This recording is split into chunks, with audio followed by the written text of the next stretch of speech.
Donald Trump is a genuine threat to this nation. He's a threat to our freedom. He's a threat to our democracy. He's literally a threat for everything America stands for. Look, he doesn't understand what I think all of you do. America is the finest and most unique nation in the world. Hi again, everyone. It's now 5 o'clock in the East. Still feeling the aftershocks of last night's debate. The country now refocusing its attention on the hugely consequential choice before it in November. No matter what anyone thinks of last night's debate, if they happen to watch it or either the candidates, what is unchanged at this hour is that November's election is a fundamental, unprecedented choice between drastically different ideologies and visions for the future of this country, whether it remains a democracy. A choice between just that, democracy versus a slide toward autocracy. Voters cannot forget how the Republican presumptive nominee incited a deadly insurrection, how he cozies up to and flatters autocrats while pushing forward an agenda that replicates theirs, and who has no respect for the rule of law in America. Underscoring the stakes of the election in November even further, newly released decisions by the U.S. Supreme Court earlier today. The conservative supermajority, which includes 3 of the justices handpicked by Donald Trump himself, overturned a 40-year-old precedent, taking aim at the power of federal agencies to function. The Chevron ruling, as the SCOTUS blog puts it, quote, cuts back sharply on the power of federal agencies to interpret the laws they administer, and ruled that courts should rely on their own interpretation of ambiguous laws. The decision will likely have far-reaching effects across the country, from environmental regulation to health care costs. Today also saw the court rule in favor of the January 6 insurrectionist who challenged his obstruction of official proceeding charge. That ruling, which we will dive into a little deeper in a minute, could have an impact on hundreds of other January 6 prosecutions as well. And there's still more to come from this highest court in the land. The Supreme Court has indicated that on Monday, that'll be their final day, and on Monday we will find out just how extreme this court really is when it releases its final decision on Donald Trump's claim that a president should be immune from prosecution. It will be a momentous decision. We'll see if this court believes that Donald Trump or any president is above the law in the United States of America. It's where we start the hour with some of our favorite experts and friends. Senior editor for Slate, host of the Amicus podcast, Dahlia Lithwick, is lucky for us back with us. Also joining us, the executive director of Fix the Court, Gabe Roth, and former top prosecutor at DOJ, MSNBC legal analyst Andrew Weissmann. So, For you wonks, I know Chevron gets shorthanded. I need someone to sort of take me to school. Dahlia, can you just remind me what this decision is and what their opinion does? Maybe I would just say this, that ultimately think that watching the sort of horse race of last night's presidential debate is, in fact, a conversation about stakes.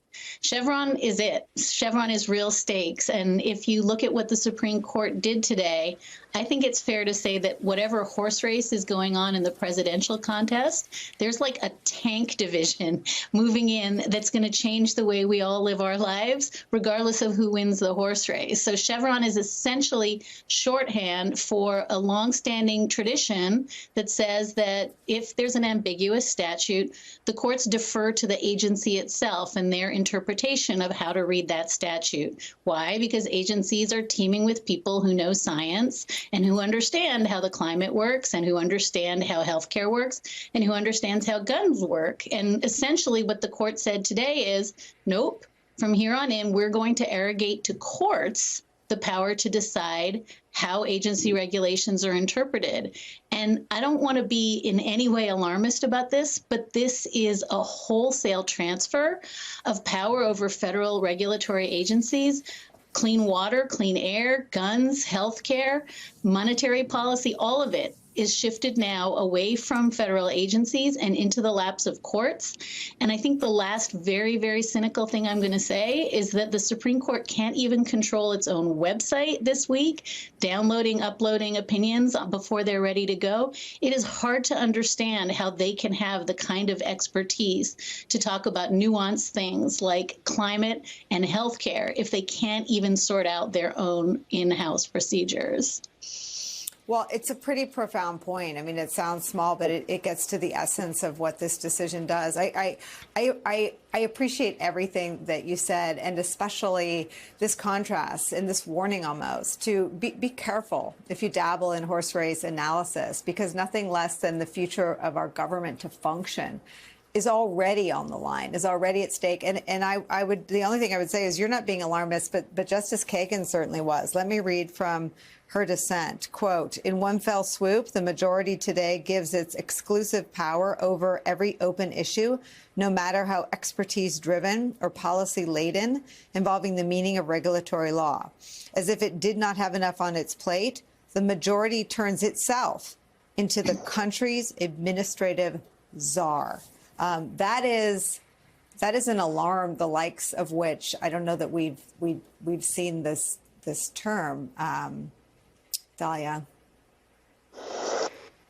The other thing I would just point out that Justice Kagan does, and this is familiar to those of us who remember the dissent in Dobbs, is her dissent here is really a cri de coeur about what it means when the majority willy-nilly reverses precedent without doing so carefully, without thoughtfully assessing what it is that's happening. And, you know, we've talked so much in the last months about the need for stability and predictability in the law. And what she's warning, in addition to this kind of wholesale power grab by the courts that I think, frankly, you're right, terrifies her. I think the other thing she's saying is every precedent is on the line. This is now a decision that if it gets 5 votes, precedent is gone. And again, we have organized our lives for 4 decades on the proposition that this is how government works, that regulatory agencies should feel free to try to do their best to regulate complicated social problems, and to have that just go away in the blink of an eye without much understanding of what it is to reverse that precedent is almost the most chilling part of this for Justice Kagan. Andrew Weissman, let me read a little bit more of what Dahlia is talking about. This is from Justice Kagan's dissent. Quote, it barely tries to advance the usual factors this court invokes for overruling precedent. Its justification comes down in the end to this. Courts must have more say over regulation, over the provision of health care, the protection of the environment, the safety of consumer products, the efficacy of transportation systems, and so on. A long-standing precedent at the crux of administrative governance thus falls victim to a bald assertion of judicial authority. The majority disdains restraint and grasps for power. Wow, I've read that now 4 times, only out loud twice, and that feels like that just feels so profound to me. The majority disdains restraint and grasps for power. Well, Nicole, as somebody who understands sort of what Republicans in this country used to stand for, that's what's so remarkable here. Because the court is supposed to be a body, according to Republican orthodoxy, what used to be Republican orthodoxy was restraint of the courts because it's viewed as a sort of anti-democratic check. And that is what she is saying. It is not. In some ways, this is a real wake-up call from last night because it tells you, if you didn't know this from Dobbs, you know this from this decision, that the Supreme Court is so on the ballot. For those of us in the legal field, it's hard to stress enough what Dahlia is saying, because it's not just that this changes the fundamental way in which the courts have dealt with the administrative state, certainly at least since FDR, but it also, because of the complete lack of respect for precedent, it just signals that this court is willing to do to Chevron, to Roe versus Wade, and And if it goes forward in a Trump 2.0, like everything's on the table. And that is the message from the decision today, more than any of the cases that we've seen this term. This is such a clarion call for why it is so important for people who disagree with what's going on to get to the ballot box and to really think about the Supreme Court in the way that Republicans for decades have thought about the Supreme Court being a fundamental institution they wanted to change. I mean, Andrew, what uncorks this? I mean, all of them, did they lie in their confirmation hearings when they described precedent and super precedent? And if you're not a lawyer and you're not a Supreme Court watcher, you barely understand that, but you think it means they won't touch things that have been there a long time. What uncorks them and turns them into this really, really active, agitated, sort of burn it all down body?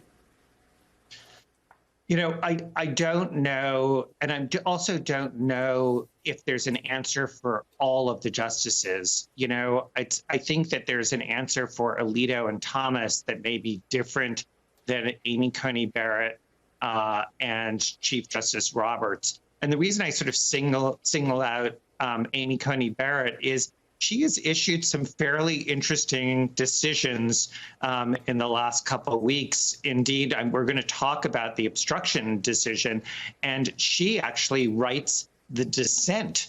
And so, you know, you do get the sense of a mind that is thinking and that is not just a knee-jerk reaction to side automatically with what you know Justice Alito is going to think. But I think for Justice Alito, he is leading a charge of that is very much a sort of what I would call a MAGA justice. It seems so unthoughtful and so untethered to the facts, and a complete disrespect for decades of other jurists, as if the other people who served on the Supreme Court were a bunch of bumpkins. On a busy and important day of breaking news, including a pair of decisions by the United States Supreme Court, one with massive implications for the very ability of our government to function, the other one throwing a wrench in efforts to hold the January 6th insurrectionists legally accountable. Both of those rulings by the nation's highest court. That court, by the way, also now dominated by a 6-3 right-wing supermajority, as well as a much-anticipated ruling on whether Donald Trump is immune from prosecution and accountability. That's expected on Monday. All of those underscoring the massive and historic and tectonic, unprecedented stakes of the 2024 general election. And that conversation on this day after the first presidential debate of the cycle also making news. Donald Trump went largely unchallenged and unchecked as he blustered and lied for 90 minutes straight. The conversation in many corners of the Democratic coalition is about deep anxiety, bordering on a bit of panic, and lots of questions about what the Biden campaign does to steady all that angst. After an evening in which Trump's torrent of lies last night on virtually every topic raised by the two moderators was largely overshadowed by the performance from President Joe Biden. Earlier today, President Biden, seeming to understand that clearly, in his first extended remarks since the debate, a fired-up, energetic President Joe Biden addressed those concerns in his own party head-on. Watch. I don't walk as easy as I used to. I don't speak as smoothly as I used to. I don't debate as well as I used to. But I know what I do know. I know how to tell the truth.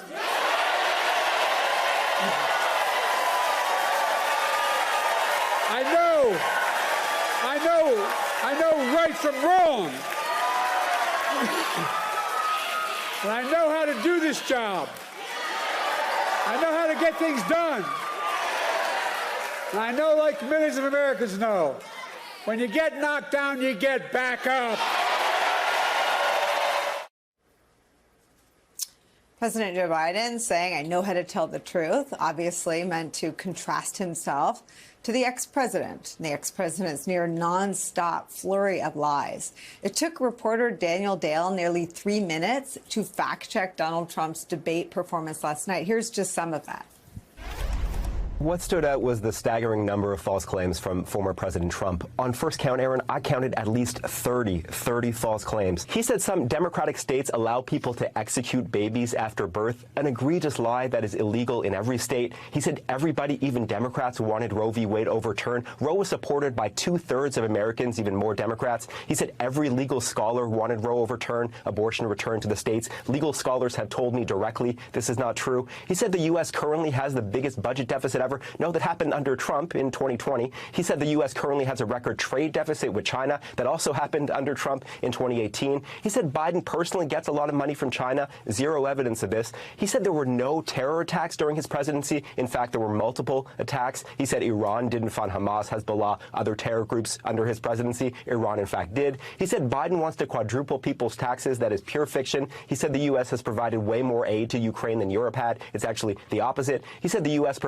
has provided about $200 billion in Ukraine aid. It's closer to $110 billion.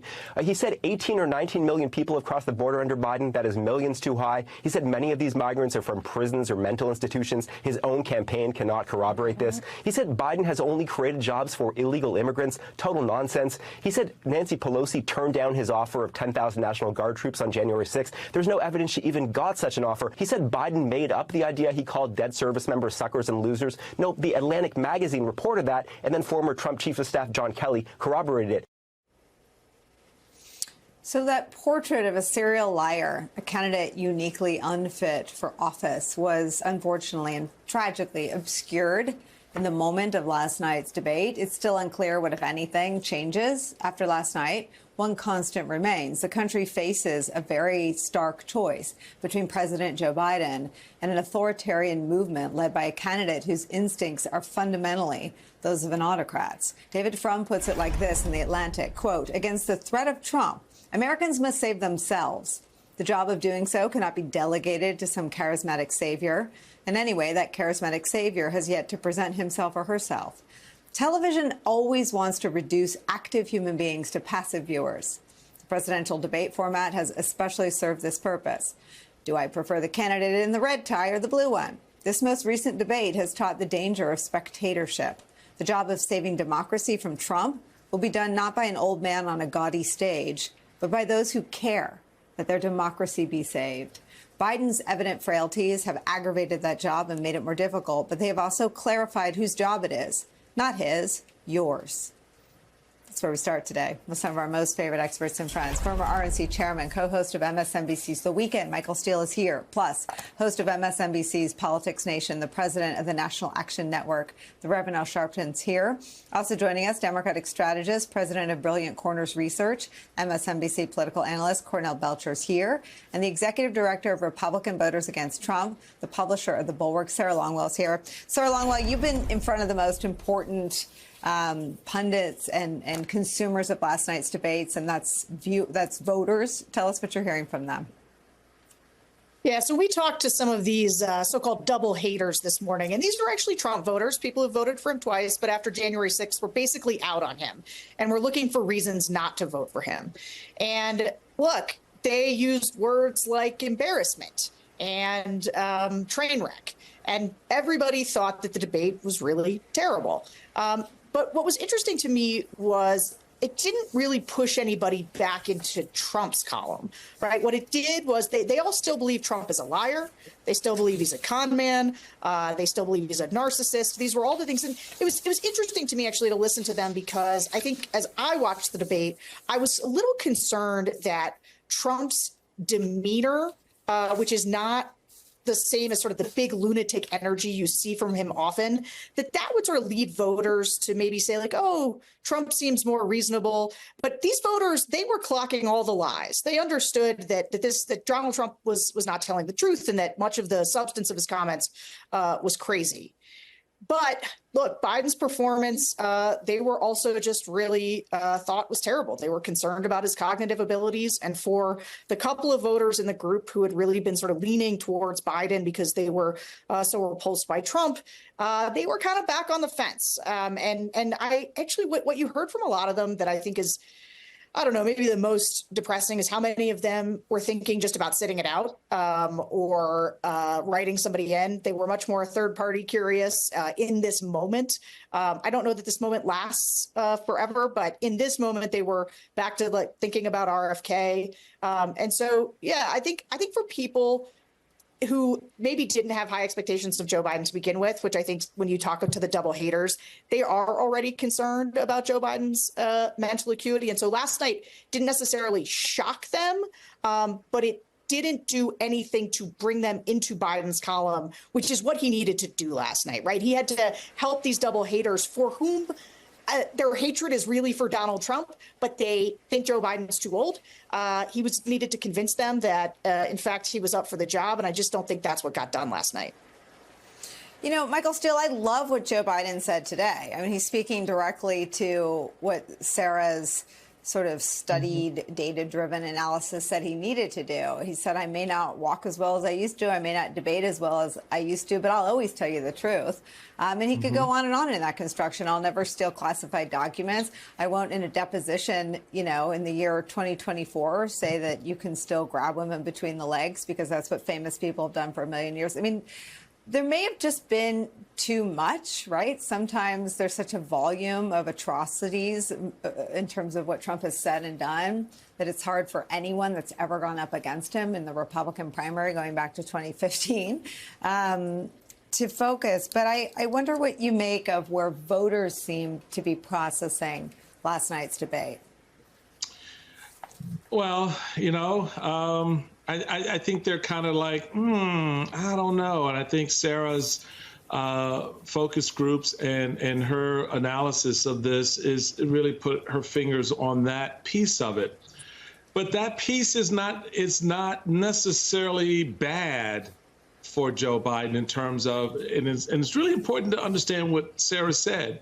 Those voters did not move back to Trump. Right. So those voters are still gettable. Those voters are still persuadable. Those voters, quite honestly, are still looking for something to affirm the decision to talk, to move, and to act in a way that says, yeah, I'll go with Joe Biden. And last night, everybody in this moment knows was a cluster. It did not help. It screwed all kinds of stuff up. But that's okay. That's okay. You know why it's okay? Because y'all knew the man was 81 years old. You knew that. How do you know that? Because you renominated him. And you renominated a 78-year-old. So this is where we are. So let's take that crap off this table. Now the Democrats need to figure out, okay, what did we do last night? And you put your finger last night on Nicole on something that's very important here. Own this thing. Don't run away from it. And it was very refreshing to see Joe Biden today come out and own it. I'm 81. I don't walk as well as I used to. I have a stutter and I mess up sentences. But I'm not that guy, right? As an 81-year-old, I don't want to be a dictator. As an 81-year-old, I don't want to take the federal government and deconstruct it so that the things that you rely on and need are no longer done. And I think the more they begin to reframe this conversation, taking into account the thing that they've been running away from, that is his age, and own that, the more you expose Donald Trump for the charlatan, the liar, the putrid piece of humanity that he is. We should stay the course. I should say that we should focus on the Biden record. We should focus on substance. We have a workhorse on behalf of the American people. We got a show horse that's trying to get him out of office, and we don't have to question that. A very big supporter of President Biden. He's been a great president and done great things for our country. We've got to go in and got to keep our heads high. And as I say, we've got to have the back of this president. You don't turn your back because of one performance. What kind of party does that? There's a handful of Democratic leaders in that party answering one of the most asked questions in the last 12 to 20 hours. Should President Biden step aside after last night's debate performance and let somebody else face off against Donald Trump, given the lack of any debate or dispute about the threat the ex-president poses to our country and our democracy. Joining that conversation, Democratic Congressman Eric Swalwell of California, Michael Steele and the Rev Al Sharpton are still here. Congressman, today's about turning the floor over to people who know a lot more than I do. Your thoughts? Well, Nicole, I'm not worried about something that happened for 90 minutes last night. I'm worried for my kids' sake and all kids in America about the next 4 years. But it's simple to me to explain what happened with Joe Biden. You saw a good man who wasn't at his best. And in Donald Trump, you saw a bad man who, like always, is just the worst. And now we have to animate and tell the story about who Joe Biden is and what he's done. He's a jobs president. No one made the unemployment line longer than Donald Trump. And this is Joe Jobs, Joey Jobs, Joe freaking Jobs. The guy created 16 million jobs in America, and he wants to finish the job with 4 more years to grow that economy. And that's what we should be telling Americans right now. And that's what the president, frankly, needs to get out there and tell the Americans right now. Joe Jobs. That's what Joe Biden means to me, and that's what he means to most Americans. And what do you do about the structural, for some reason, our politics and this debate last night wasn't structured in a way that caught any of Trump's lies. Daniel Dale there fact-checked it afterward in a really effective, powerful way to a sliver of the audience that watched the lies when they were told. We still have this problem of the lies getting the big amplification and the truth, if it ever catches up, reaching far fewer people. Well, it's my job to call out the lies, and frankly, it's President Biden's job. He should every single time look at Donald Trump and say, "You're a liar. Why can't you tell the truth?" He should say that every single time before he says anything else, because Donald Trump's a liar. And frankly, I'm embarrassed that Joe Biden had to stand on that stage with a convicted felon. It's embarrassing for the President of the United States to have to stand next to a convicted felon, someone who is judged to have sexually assaulted another woman, someone who owes hundreds of millions of dollars for his fraud. Joe Biden shouldn't have to stand next to that person, but he should call him a liar every single day. But what can I do, and what can your viewers do? Well, if you're worried about what's going to happen at the White House, think about what can be the insurance policy against that. We have to have the House. The House of Representatives, with Speaker Jeffries leading a majority, can be a torch, a flame for Joe Biden as president, or it can be a firewall against the worst instincts of Donald Trump. So that's what I'm going to really focus on, is what we can do to make sure that we have the House. In 2016, when Hillary Clinton lost, we picked up 6 seats in the House as Democrats. That's actually all it would take to be in the majority. So, Nicole, we have to have the House. Leader Jeffries expressed some concern about the president's performance last night, said he was waiting to see how he performed today. Have you seen him since Joe Biden's North Carolina speech? Is he on the Biden train? No, I've not seen Speaker Jeffries, but I know that he has already, functionally been the Speaker of the House, delivering, in the House of Representatives, the majority of the votes on everything that matters to most Americans, keeping government open, funding Ukraine, paying our bills, and as the formal speaker, as I said, he can be the flame for the policies that will finish the job for Joe Biden, or we can be the firewall against Donald Trump. And that's what I'm focused on right now. So as Democrats, we can be at our worst when we're bedwetting and soaking all the way through the mattress, but we can be at our best when we're boosting the leaders in our country who can, bring the change. And again, Joe Jobs, that's who Joe Biden is, and that story needs to start being told immediately. Just real quick, why do you think Joe Biden didn't tell that story last night? Well, look, he hasn't debated in 4 years. I think it needs to be much simpler. The message has to be simpler. We don't need numbers. We don't need homework. This isn't a Harvard Law School moot court competition. This is a gut check for every American. And Joe Biden can win the gut check, because if you wanted a job when you were in the unemployment line, under Joe Biden, chances are you got a job, and not only that, you got a job that paid more. And that is how we need to simplify it for every American when he goes up against Donald Trump again, and when he's on the trail across the country for the next 4 months. Two things are true about the last 18 hours. My God, is it only 18? Let's make it three things. They feel like 68 hours. The second is that the Supreme Court is making those decisions we've discussed this hour. They've injected rocket fuel into our ability to talk about and understand the stakes of the 2024 election. Their Chevron ruling paves the way for a second-term Donald Trump presidency to act on the far right's darkest, deepest fantasies. Things like never before, a wholesale top-to-bottom deconstruction of the administrative state. That's what Steve Bannon promised. Deconstruction of our federal government. It's now on the table. It's something they're talking about doing. The Fisher decision ensures that whatever Trump-worshipping entity takes its place will be institutionally more forgiving to those who would invade our Capitol to help him retain power. Again, the stakes are going up as we speak.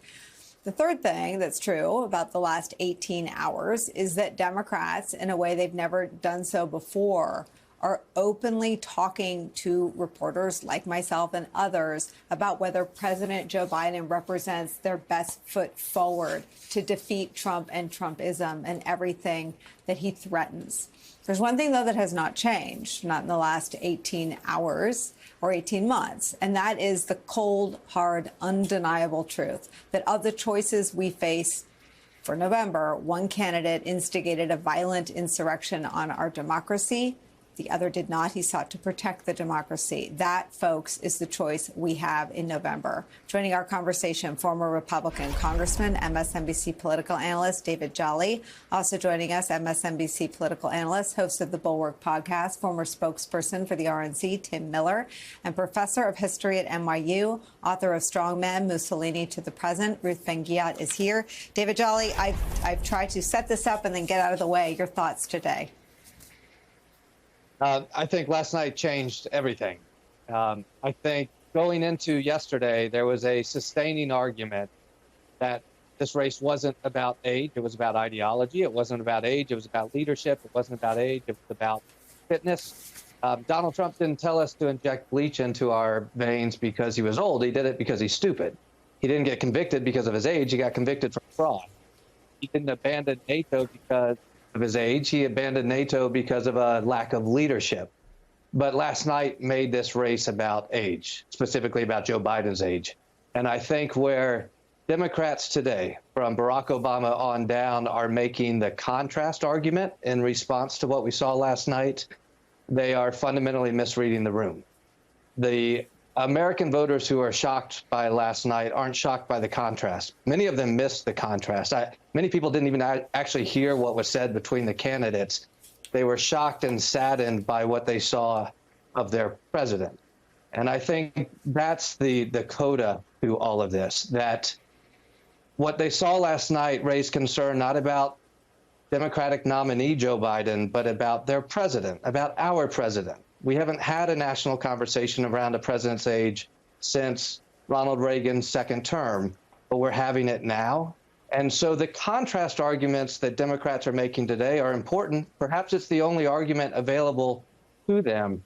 But the shock and sadness that many Americans are feeling is they don't know how to reconcile this issue now of Joe Biden's age. He's not asking to serve until next January. He's asking to serve until January of 2029. And a lot of Americans are now asking themselves, is that the right decision? Is he the right person for November? Joe Biden has done something nobody else did. He stopped Donald Trump. It's a remarkable service to the country. He has had an incredible first term. He's making the case for a second term. But last night, what landed in people's lap was the president's age, not his ideology, not his policies. Perhaps what we saw in North Carolina today, if replicated, can address that. He can hit it head on. If he is the candidate, that's how Democrats survive the next 4 months. The contrast argument is already in place. The American voters now, at least many of them, are wrestling with their own president's age as a national question, not as a political question. And that's where Democrats, I think, have to address that more head on than they are actually doing today. Tim Miller. Well, I appreciate that Representative Jolly said that, because I think that there have been a lot of people that believe that privately but haven't been saying it publicly. I would add to what he said that Joe Biden, in addition to doing the duties of president, in order to save our democracy, because of the stakes that you just laid out, needs to be able to deliver a coherent argument that reaches people about why Donald Trump is so dangerous. And as for the rally today, that's nice. I'm happy that Joe Biden had a good rally this afternoon. But the people that are going to see that is reassuring Democratic partisans that pay attention to politics, that already know the stakes, that watch this show, that understand the threat. The people that watched last night, the 50 million that saw it live, and the 50+ million that are going to see little clips on TikTok and Instagram who don't pay that close of attention, they were not given anything to work with by Joe Biden last night. He did not deliver a single coherent argument against the most unfit person ever to run for any office in this country, Donald Trump. There are plenty of things that he could have attacked Donald Trump on, unlimited. We talk about them here all the time. He wasn't up for doing it. And so when I see the messages from Barack Obama and Bill Clinton and everybody today, they bear no resemblance to the conversations that I'm having with Democratic elected officials who are in office now. None of them think that just Joe Biden is a nice man and Donald Trump is a bad man is good enough. It's true. We all know it's true. I love Joe Biden. I think he's been a good president. But if we're going to save this democracy, we've got to do better than Joe Biden is a good man and Donald Trump's a bad man. We've got to be able to convince the voters that have not yet been convinced that Donald Trump represents an existential threat to this country and that Joe Biden is a better bet. And if Joe Biden isn't capable of making that argument, then we have time. We have about a month to find somebody else who can. And if he is capable of making it, then what we saw in Raleigh today, we need to see over and over and over again in our face, not the same campaign he's been running, more. He needs to prove it to people.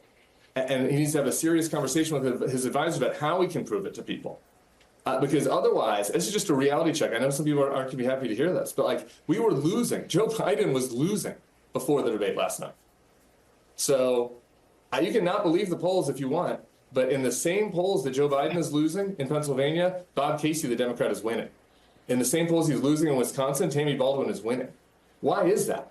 It's not because the polls are rigged. It's because there's a certain set of voters that don't know if Joe Biden's up for it.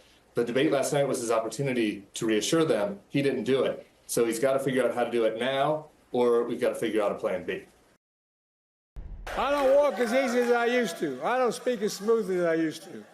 I don't debate as well as I used to. But I know what I do know. I know how to tell the truth.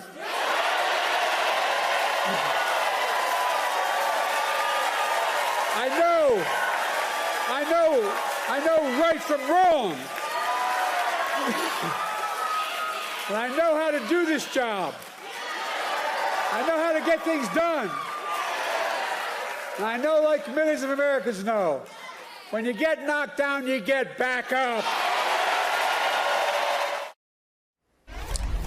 We're back with Michael Steele and the Reverend Al Sharpton. I mean, Rev, that should be cut into an ad, and it should be the most money they've spent on TV so far. That should be running on broadcast, cable, digital in every swing state by the time we all wake up tomorrow morning. I mean, that's a person who could win.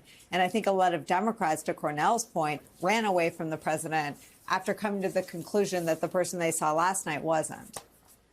I think that ad should be on now, less known in the morning. Yes. And I think it speaks for so many people, because then you start saying, yeah, I've been knocked down. That is Joe Biden's story. What I said, I got calls all night, and I'm sure I will get calls. This is not going anywhere for a long time. But I kept saying to them, I said, do you have a short memory? Just a few years ago, to be exact, 3.5 years ago, I happened to be in Charleston, South Carolina, the morning after the Democratic debate, having a minister's breakfast for National Action Network, and all of the candidates came. Joe Biden had to enter the race. He was embarrassed in New Hampshire and Iowa. Jim Clyburn and him hooked up, and he took off. This man has been humiliated, been down before. If there's anybody that knows how to get up in politics, it's Joe Biden. And he's taken some lickings before, but he keeps ticking. And that's what I think he can sell. Because what I say to all these people talking about a brokered convention or should he step out, I say, one, that's up to him. But second, who steps in that you can tell me can beat Donald Trump? The only one I know that's ever beat him is Joe Biden. And you had counted him out all the way to the South Carolina primary. You know, Michael Steele, we as a media have spent almost a grotesque amount of time trying to understand the bond between Trump and his base. And a very, compared to that, very small amount of time trying to understand Joe Biden's tie to his. And I think what the Rev is getting at, and something that's always been missed by sort of elite media, is that people see themselves in Joe Biden's resilience. They see themselves in his having to overcome a stutter. They see themselves in the agony of losing a child and a wife and a daughter. They see themselves in parenting someone who struggles with the disease of addiction. Now, I don't think anyone can see themselves in him having to watch his own government prosecute his own son and then saying that he loves this country so much and the rule of law that he won't pardon him. That's almost next level. But there is something that we miss about the voters and the Biden base's ties to Biden that I think really is underscored by that clip from today's speech. There's a lot in what you just said, Nicole, and the narratives to me, as they've come about in this campaign, at once are very frustrating, how they're covered by the media overall. Donald Trump has been given a license by the media that I think has contributed mightily to a lot of this. The format, I liked that debate last night, and I know that there are a lot of technical issues that people can say about not having the moderators push back and all of that. But the one thing I will say about it is that it did level up and expose everything. We now know, we've level set this race. We now know what it looks like. We now know who these people are. We see the flaws of an elderly president who, as he admitted in that North Carolina speech, has trouble walking. And yeah, the words don't come out as cleanly and smoothly as some would like. But what you also saw was on the other side of him, a rabid, ravenous, egomaniacal individual who made everything about him, who even in the face of his own 34 convictions said, oh, yeah, well, the president's son is convicted. He's convicted at a higher level. What, at a higher level than you as president, as the former president with 34 convictions? So it was clarifying on so many levels last night. But here's the rub for me. Today, the media is doing another horse race. Who's going to replace Joe Biden? Who's favorable? Who's not favorable? Could you stop the BS, please? Because that race isn't happening. Tell us the story of the race that is happening. And that's the important part of this that I think gets missed often. Hey there, MSNBC fans. I'm Luke Russert, and be sure to join me, Rachel Maddow, Jen Psaki, Lawrence O'Donnell, Steve Kornacki, Joy Reid, and many more September 7th in Brooklyn, MSNBC Live Democracy 2024. Click on the link for ticket information. We will see you there.